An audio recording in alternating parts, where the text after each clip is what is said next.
Making Stories podcast. I'm Annalisa, your host for today and always, and I am very, very delighted that you decided to join me here on this beautiful, almost summer-like afternoon here in Berlin, which is where I'm based. This is a podcast about knitting and spinning and all kinds of making, embedded in my business, Making Stories. We are an online yarn shop focused on all things sustainability in yarn and fiber. And we also run a publishing side to the business, which is where we publish our sweet Making Stories magazine. Issue 11 has come out 2 months ago, to the day. So yeah, I'm back here in this space. I feel rusty. Like very, very, very rusty. I don't think I have recorded a podcast episode in like over a month, maybe even longer. And on the way here, I was biking. On the way here, I was thinking about that doesn't actually feel too good. I used to, if you are a longer standing viewer, I used to record a podcast episode every other week.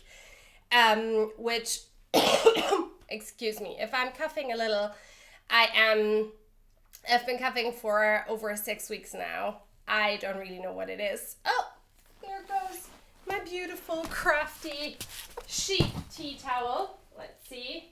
All right, we'll just decoratively drape it over here. I've been meaning to get some pins to the studio so that I can pin it into the wall, but I have forgotten them. I've always forgotten them. Every time that I think about it at home, I'm like, I want to get those pins. Yeah, I do have like a few other little things in the making. I have a cross stitch pattern that I've been working on for over 2 years now that is meant to go on this wall just to provide a little bit of visual interest. So sorry, you have to bear with the bare walls for now. So as I was saying, I used to record every other week, and that just got too much. Recording a podcast episode takes a lot of time. The recording, honestly, is the least of it. Like, I just sit down and chat, and that takes 30 minutes, 45 minutes, sometimes longer. But it really does take quite a few hours to, set everything up, grab all of the things that I want to talk about, write up a plan what I want to talk about, and then after recording the video, I need to edit the video.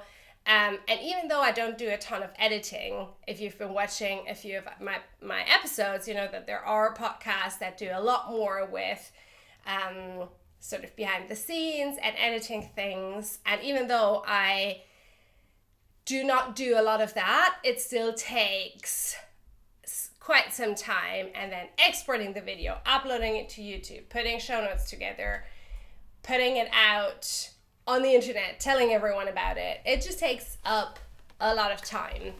And at the same time, viewing numbers have steadily decreased before, not now. Like now I'm not surprised because I don't publish regularly. And I do think that YouTube rewards regular publishing with higher results in the search on YouTube, and with recommendations. And because I've not done that, I think that shows. And also, but like even before then, viewer numbers have steadily decreased. And I've heard the same thing from quite a few different YouTubers. And I do this because I genuinely enjoy it. So I want the podcast recording to feel good to me. So the schedule, long story short, of 2 times a month, every other week, just felt too much. So for a while, I said I was just going to record irregularly, every once in a while. Kind of getting into a rhythm where that coincided with shop updates so that I could talk about what was going to come to the shop. Now, on the way here, I thought about does that still feel good? And the answer to that is no, because it feels a bit too salesy for me. Like, yes, I run a business, and yes, the point of the business is to create a living wage or living salary for me. which means I am going to talk about what we have in the shop. But also I want to share what I've been making. And I kind of miss the regularity of the consistently putting out podcast episodes. So I think what I'm going to do is I'm going to try and do like one podcast episode per month, or maybe one every 3 weeks. We'll see how that goes. So yeah. And I think I've also just not really been inspired by this space. Like by this space, I mean the studio. The studio is beautiful. I'm very happy with the renovation that I did a good half year ago. That being said, like the recording, like I like this corner. I do not like the bare walls. I do not like that my big beautiful plant that I had died, because I don't know why it died. It just died. So yeah, I think I need to put like some effort and thought into making this little corner or nook beautiful, so that I feel inspired to create. Let me also just really double check. Yes, it's recording. But I'm back in this space, and I have 2 finished objects to share with you, and then lots of things that are coming to the shop really, really, really soon to also share with you. Also, let me just give like a little quick update on my life, what's been happening, in case you're not interested in that. Fully understand. Go skip ahead to whatever, whichever topic interests you. Oh, this is also something that I want to do because I like it with other podcasts, which is going to add a little bit to the editing time. I'm going to put little timestamps down below so that you can jump to the sections that interest you, or if you want to find something that you found interesting previously in a previous episode, you can jump back and look at the timestamps, jump into the video at the right point. So we've had a really, really lovely spring here in Berlin. It was pretty bright, yes, some rain, which I mean is normal for spring, and now it almost feels like summer. The sun is out, the leaves are like, the trees are fully leafed. Is that a thing? You probably can't say that. We've had a lot of travel as well between David, so David's my husband, and I, which was lovely. I spent 10 days or like a week, and then with travel days, 10 days away in the US visiting my wonderful friend Maria, and had the best time. Like, you have no idea how soul-filling that week was, with old friends, Jess and Mars, and new friends, Nicole and Deborah, and then obviously Maria. It was so good. So I'm very, very thankful for that. There was also lots of travel from David and us 3 together, so David, Oren, and I. And so we never really got into a regular rhythm or routine. And now that I have been back for 2 weeks since my travel to the US, I feel I can feel the benefits of getting back into a rhythm and routine. I'm very thankful that with Oren, he turns 5 in September. So I feel like we're at a very chill phase in parenthood right now. Like, he is self-confident and pretty independent. And obviously, there's still lots of parenting happening. It also means I can go away, or David can go away, and it's still pretty chill. So, I am thankful for that, and at the same time, I recognize that I also just enjoy being home and being able to complete projects at home and, take my sweet time with the day-to-day things like laundry. Family needs a lot of laundry, and I love doing laundry, so I'm the laundry person in our household. And it's just, it's been nice getting back into kind of like a regular rhythm, regular routine. That kind of thing. We have had a few short weeks here in Germany. May usually has at least 3 public holidays, and because on public holidays the daycare is closed, that means we're usually taking the time off and do something together as a family. So we've done nice, fun things. And we do have a few fun things coming up, so that's good as well. All right, let's talk a little bit about knitting, shall we?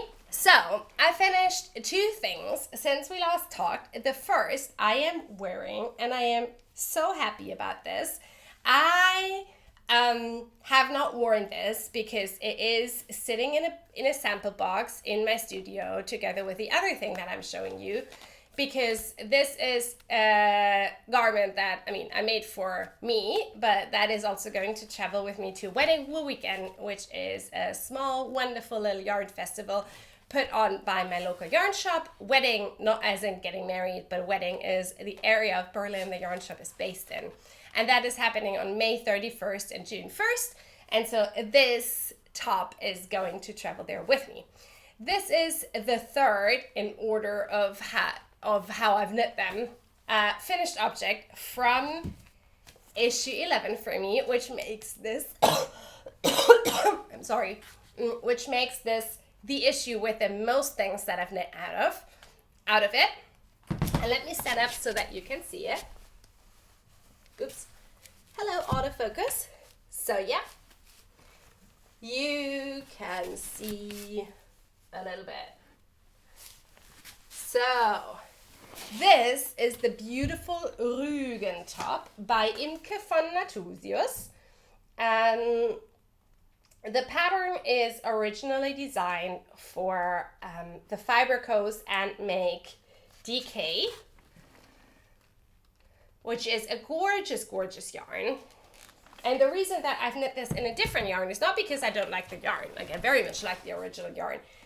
But for Wedding Wool Weekend, I am teaming up with my friend Jule from Woollentwine again. And Jule has this beautiful wool linen base called Linnen. And we wanted a sample. And I was like, okay, Ruegen would be the perfect match, I think. And it is. This was my travel project to the US, and so there's lots of really happy memories stitched into this. I very, very, very much enjoyed knitting it. It was the right mix between engaging and soothing, and it's a fun construction that I have not knit before. It's knit sideways, so you can see that here. The stockinette, right, runs like this. The pattern combines rectangles of stockinette with triangles of garter stitch, so there's also a little bit of visual and knitting interest in there. And the triangles in garter stitch are worked using short rows, which, if you've never done short rows, you can totally do this. It's super easy, and because it's in garter stitch, you can very easily count whether you're on track or not. The pattern features an integrated I-cord at the hem edge, and then you finish the neckline and the armholes with an I-cord as well, which I really like. I love how sleek it looks, and I think it's the perfect finishing touch to this really lovely top. And I can't wait to wear the heck out of this. I am particularly envisioning this for sort of transitional periods, worn over a thin long sleeve t-shirt, sort of like a vest. Yeah, and I really, really like it. I knit mine in size 3, which fits perfectly, and I was actually really pleased with that because I usually have a bit of trouble with armholes, especially if there's an I-cord edging, that they maybe get a little bit too tight, but this one is perfect. So yeah, Ruegen from issue 11. Very, very, very delightful to knit, lovely to wear. The second finished object is also from issue 11, and I finished that just before I left for the US. I was knitting on this so much during my last week because I was like, this is so close to the finish line. I don't want to take it with me because I'm going to be done like by the time that I reach Frankfurt on my first flight, and then it's just going to take up space in my suitcase. But I also really want to have it done. So I finished it, I didn't block it, I blocked it right away when I came back, and I'm so happy with this one as well. It's my egg t-shirt / top. Ooh, this is so good. I am so incredibly happy with how this turned out. This is, as I said, also a pattern from issue 11. It's actually our cover pattern. And it's a design by Audrey Borrego, who is a fabulous designer based in France. And she created this beautiful structured geometric lace pattern. Originally, she designed this for Pasquale's Re jeans, which is a 100% recycled cotton yarn. Sorry. And it's a gorgeous yarn. And I wanted to use something that we have just added to the shop this year. Pernelle, our beautiful 100% European hemp yarn, which shows off the pattern really, really, really well. It does have a drapier effect than the original yarn. So as you can see, it has lots of drape. The hemp yarn actually behaves quite similarly to linen. And I really love how this turned out. It was an absolute joy to knit, both the pattern and the yarn. And it fits beautifully, and I can't wait to wear the heck out of this. So also, this is going into the sample box for Wedding Wool Weekend. So that's going to be, that's going to be really, really, really nice for that. And then afterwards, I can wear the heck out of it over the summer. I used the colorway Forest Green, which I just adore on me. I think it's such a great color. So, yeah. Wonderful. Do we want to do an outfit change? Let me just quickly do an outfit change.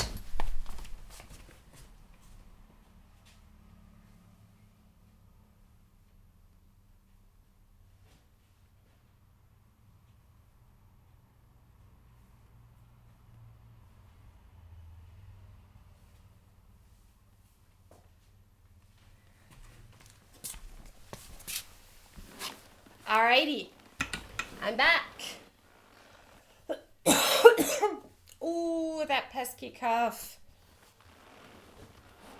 There we go. Yay! I'm so happy with this. I mean, it doesn't go with the pants, but look. It's so cool and nice and airy and breezy, and I love it. I love it so much. Yay! Great.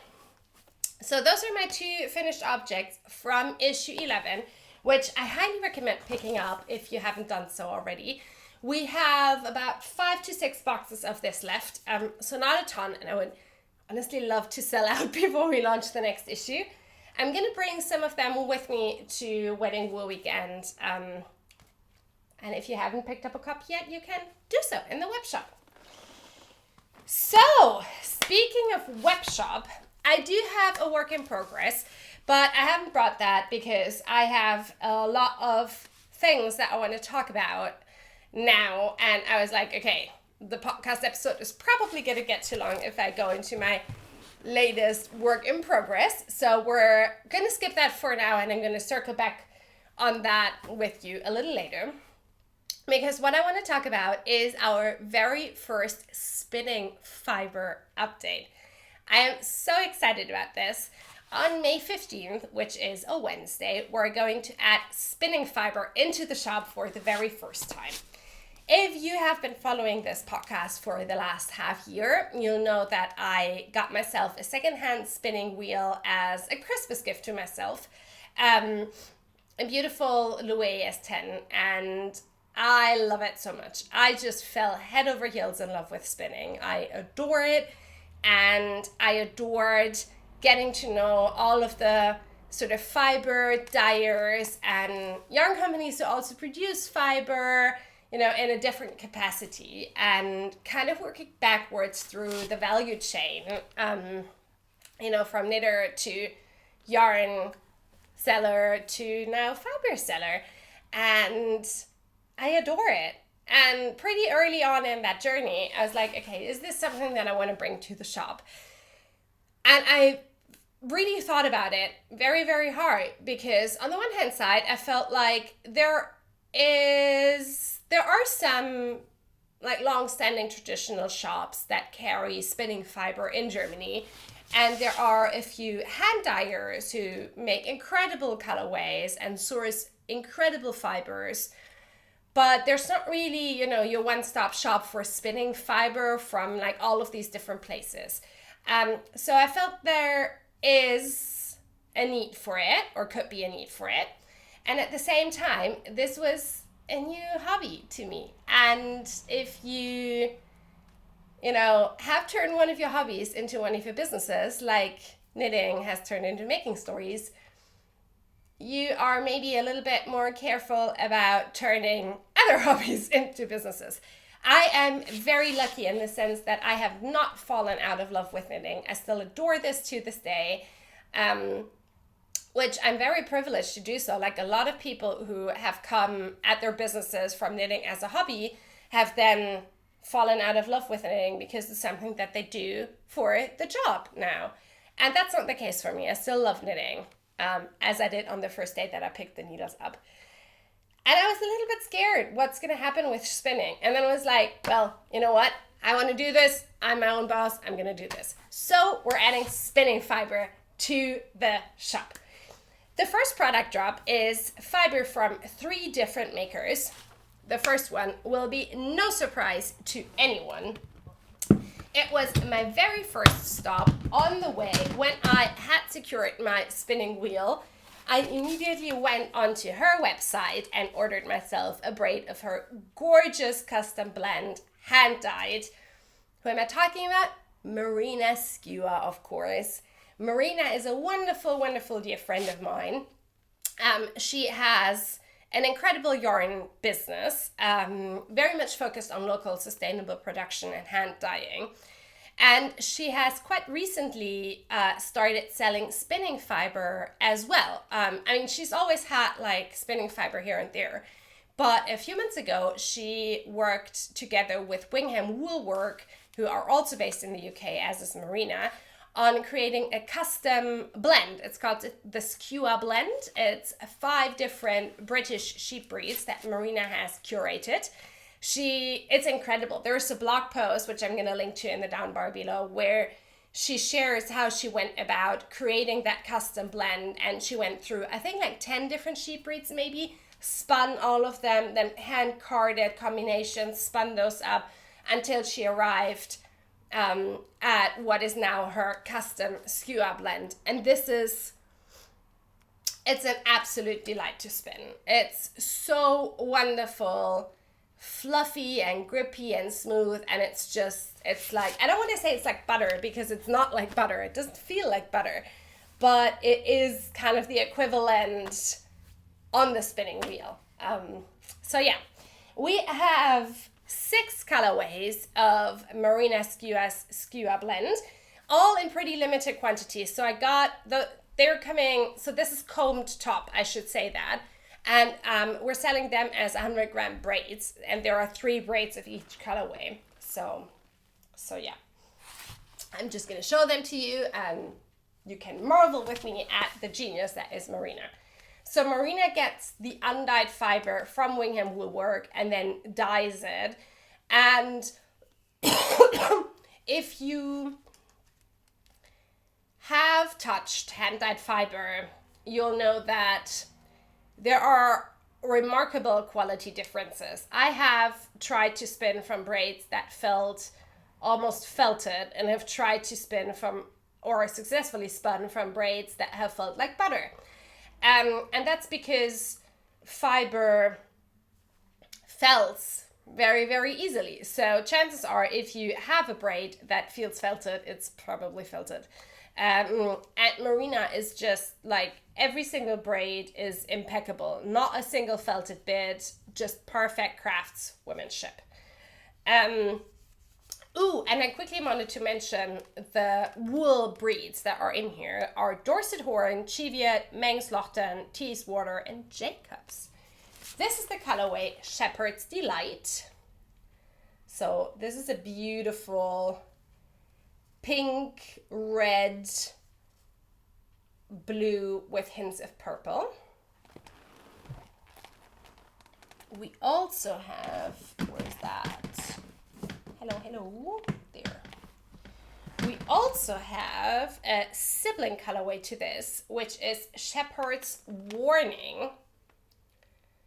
So this is rusty reds and hints of pink, and then golden yellow and olive.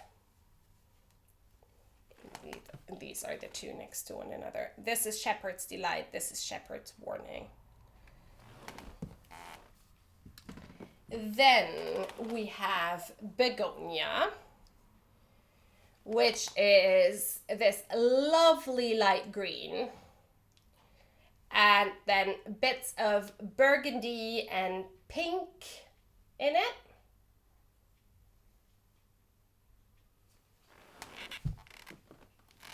We have Understory, which is this beautiful dark green, blue, light green colorway. We have Macaw, which is so fun. So you can see this is the natural, the undyed, and then on top of that there's a rainbow, a smattering of teals and yellows and reds and some blues and a little bit of purple, and this is going to be so fun to spin. And then last but not least, we also have Stonewash, which is blues, lots and lots and lots of blues with the undyed shining through and a tiny hint of purple. And I think they're all fabulous. I think one of them, like, I couldn't pick a favorite. I was just going to say one of them is better than the other, but that implies that one of them is better than the other. And I actually don't think so. They're beautiful and they're gorgeous and I love them so much, and I hope that you're going to love them too. The next fiber producer that I worked with is someone who is highly recommended from a few fellow German spinners. Her name is Maria, and she is based here in Germany, and she makes the most beautiful rolags. So what I have just shown you, Marina's blend, is combed top. So that's a particular way of preparing the fiber. We actually have a blog post about that on the blog, which I'm also going to link down below, which is very much suited to worsted spinning. Rolags are very much suited to woolen spinning. Now, you do you. You can do all sorts of things with all of these, right? Like, just to sort of get a little bit into the differences between the fiber preparations. Rolags are these cute little, they almost look like fat caterpillars, you know, of fiber, and you can see that the fiber has been combed like this, but you spin it like this, so perpendicular to the fiber, which is one way of, or which is how you do woolen spinning. Rolags are fabulous for long draw spinning, which I honestly haven't tried, but there's a challenge right now from Andrea Mowry, 100 days of long draw spinning. So if you're participating in that, these would be fabulous. Maria hand selects the fiber and then cards it on her hand carders and makes these gorgeous, gorgeous rolags. She also hand dyes, I should mention that. She hand dyes all of the fiber. So this is hand dyed and hand carded, put into these beautiful, beautiful rolags. And we have 3 different colorway sets. Each colorway set comes with 100 grams. And that's like, I would say maybe 12 to 15 rolags. So we have what I've just shown you is called Peach. This is how they come, packaged, plastic free, in these, with these cute banderoles, and that's what you get. You get a whole set of these beautiful, beautiful rolags to play with. The second colorway we have is called Aventurin, which is this gorgeous tealy turquoise with hints and pops of yellow.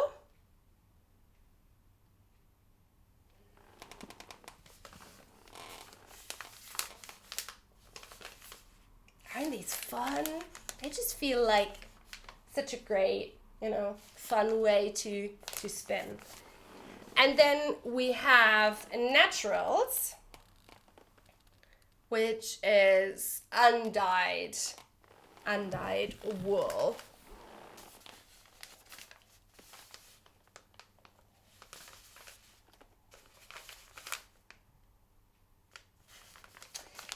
All three rolags sets have slightly different, have a slightly different makeup in terms of fiber composition. So they're a wool and piece silk. So piece silk is the silk that is not where the silk moths are not killed.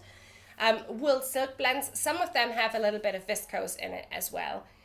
So yeah, depending on what you're looking for, you know, take a look at them. I think they're absolutely gorgeous. The third and last fiber producer that we're gonna have in this very first spinning fiber shop update is the one that, when I asked for recommendations for fiber, was by far the top recommendation. I think I got like 15 people saying you need to try their tops. And I was like, all right, I love their yarns, so hell yes, I'm going to try their tops. I'm talking about John Arbon. If you have been following us for a little while, you know that we love, you know, family-run small businesses. John Arbon is a mill in North Devon in the UK that was founded in 2001 by John Arbon. It has since been passed on to Sonia and Helena and their fantastic team a few years ago when John and his wife retired. And they are doing fabulous work with vintage machinery. They're one of the small-scale worsted spinning mills that still exist in the UK.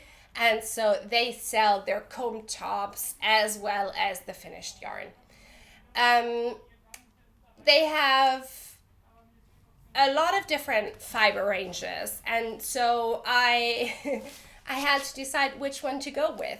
I got samples of all of them and I loved spinning all of them, but sadly the budget doesn't allow for all of them. So I settled on Appledore, which is the fiber blend that is basically closest to home to the mill.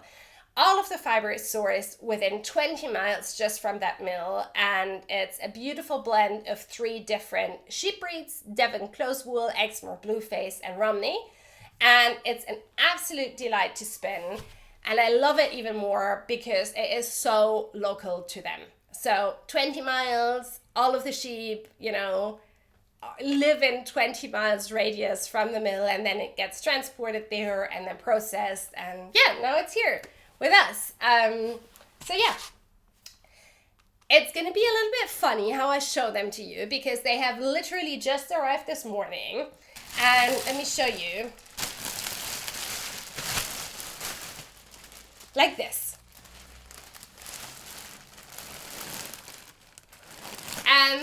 Yeah, this is a 1 kilogram bag of comb top. So you're not gonna get the 1 kilogram. We are selling them in 100 gram increments. If you purchase more than 100 grams, I'm gonna probably just weigh it, you know, as 200 grams or whatever you purchase. So that you get like a continuous strip of fiber, and this is like, it's incredible. It's. I just want to bury my head in this because it smells so good and sheepy. Yeah, it's just gorgeous. I got 6 different colorways of Appledore. I love the colorway names. They're all apple varieties. I hope I am going to pronounce them okay-ish. And we're just going to go with them in the order that they're in the box. So this beautiful blue with pops of white and brown is called, and a little bit of green, there's a little bit of green in there. It's called Yeovil Sour. Then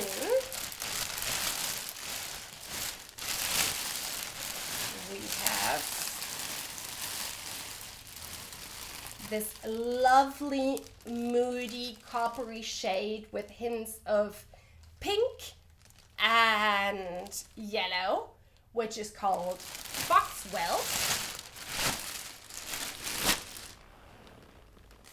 We have, ooh, I love this one. I love all of them. Who am I putting?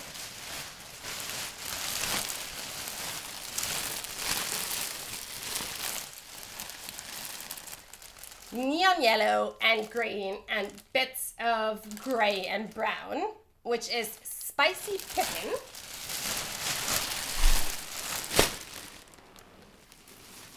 We have, which I have actually spun up, and it's super, super, super fun.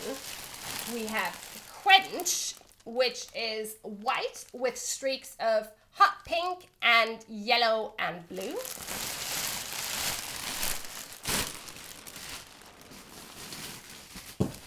We also have, trust me on this looks funky as a top, but it looks gorgeous spun up. We have